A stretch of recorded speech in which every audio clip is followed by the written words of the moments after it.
ಗುರುಗಳು ಹೇಳಿದ ಹಾಗೆ ದೇವು ಸರ್ ಅಲ್ಲಿ ಜಾತಕ ದೋಷದಿಂದ ದೇವುಗೆ ನಿಜವಾಗ್ಲೂ ಮರಣ ಇದೆಯಾ ಅಂತ ನೋಡಬೇಕಿದೆ. ಫುಲ್ ವಿಡಿಯೋ ನೋಡಿ ನಿಮಗೆ ಅರ್ಥ ಆಗುತ್ತೆ. ಹಾಯ್ ಹಲೋ ಎಲ್ರಿಗೂ welcome back to my channel. ಇದೇ ಫಸ್ಟ್ ಟೈಮ್ ನನ್ನ ಚಾನಲ್ ನೋಡ್ತಾ ಇದ್ದರೆ ಪ್ಲೀಸ್ ಸಬ್ಸ್ಕ್ರೈಬ್ ಮಾಡಿ, ಹಾಗೆ ಬೆಲ್ ಬಟನ್ನ ಕ್ಲಿಕ್ ಮಾಡಿ. ಪವಿತ್ರ ಬಂದ್ಬಿಟ್ಟು ರಾಧಿಕಾ ಅವ್ರ ಹತ್ರ ಮಾತಾಡ್ತಾ ಇರ್ತಾರೆ. ಅದನ್ನು ನೋಡಿಬಿಟ್ಟು ಏನು ಹೇಳ್ತಾ ಇದ್ದಾರೆ ರಾಧಿಕಾ ಅವರು ಅಂತ ದೇವ್ ಸರ್ ಅಲ್ಲಿಂದು ಬಂದು ಕೇಳ್ತಾ ಇರ್ತಾರೆ. ನೀ ಯಾಕೆ ಇನ್ನೂ ಮನೆ ಬಿಟ್ಟು ಹೋಗಿಲ್ಲ ಅಂತ ಎಲ್ಲ ಕೇಳ್ತಾ ಇರ್ತಾರೆ. ಇಲ್ಲ ನಾನು ಎಲ್ಲರನ್ನೂ ಒಪ್ಪಿಸ್ಬಿಟ್ಟು ಹೋಗಬೇಕಲ್ಲ, ಅದಕ್ಕೆ ಇದ್ದೀನಿ ಅಂತ.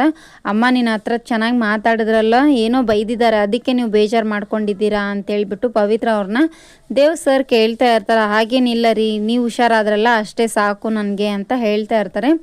ಹಾಗೆ ಪವಿತ್ರ ಜಾತಕದಲ್ಲಿ ದೋಷ ಇರೋದ್ರಿಂದನೇ ಈ ಥರ ಎಲ್ಲ ಆಗ್ತಾ ಇರ್ತಾವಲ್ಲ, ಕಾಲಿಟ್ಟು ಗಳಿಗೆನೇ ಸರಿ ಇಲ್ಲ ಅಂತ ಹೇಳ್ಬಿಟ್ಟು ಮಂಗಳ ಅವರು ಹೇಳಿರ್ತಾರೆ. ಹಾಗಾಗಿ ರಾಧಿಕಾ ಅವರು ಇಲ್ಲಿ ಅರ್ಚಕರನ್ನ ಕರೆಸ್ಬಿಟ್ಟು ಯಾರ ಜಾತಕದಲ್ಲಿ ದೋಷ ಇದೆಯೋ ಅಂತ ತಿಳ್ಕೊಳ್ಳೋ ಸಂಬಂಧ ಕರೆಸಿರ್ತಾರೆ. ಹಾಗಾಗಿ ಪವಿತ್ರ ದೇವತೆ ಥರ ಅವಳು ಜಾತಕದಲ್ಲಿ ಯಾವುದೇ ದೋಷವೂ ಇಲ್ಲ, ಮಹಾಲಕ್ಷ್ಮಿ ಅವಳು ಅಂತ ಹೇಳ್ಬಿಟ್ಟು ಹೇಳ್ತಾ ಇರ್ತಾರೆ ಅರ್ಚಕರು. ಇಲ್ಲಿ ಮತ್ತು ಯಾರಿಗೆ ದೋಷ ಇದೆ ಅಂತಂದರೆ ದೇವು ಸರ್ಗೆ ದೋಷ ಇರುತ್ತೆ, ಅದನ್ನು ಪವಿತ್ರ ಅವರೇ ಬಗೆಹರಿಸಬೇಕು ಅಂತ ಹೇಳ್ಬಿಟ್ಟು ಗುರೂಜಿ ಹೇಳಿರ್ತಾರೆ. ತಾಯಿ ಆಗಿರೋರಿಗೆ ಅದು ಯಾವುದೇ ಕಾರಣಕ್ಕೂ ಬರೋದಿಲ್ಲ ಅಂತ ಹೇಳಿರ್ತಾರೆ.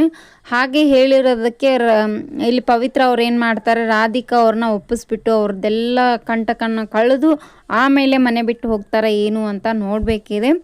ಹಾಗೆ ಅದನ್ನೆಲ್ಲವನ್ನು ಪೂರೈಸೋಕ್ಕೆ ರಾಧಿಕಾ ಅವರು ಕೂಡ ಸುಮ್ಮನೆ ಇದ್ದು ಓಕೆ ಮಾಡಲಿ ಬಿಡು, ನನ್ನ ಮಗ ಒಬ್ಬನೇ ತಾನೇ ಒಬ್ಬವನಂತೂ ಕಳ್ಕೊಂಡಿದ್ದೀನಿ, ಮಾಡಲಿ ಅಂಥೇಳಿ ಒಪ್ಕೊಳ್ತಾರೆ ಏನು ಅಂತ. ಇದೇ ಥರ ವಿಡಿಯೋಸ್ ಬೇಕಾಗಿದ್ದರೆ ಕಮೆಂಟ್ ಬಾಕ್ಸಲ್ಲಿ ಕಮೆಂಟ್ ಮಾಡಿ. Thank you for watching, keep support, thank you.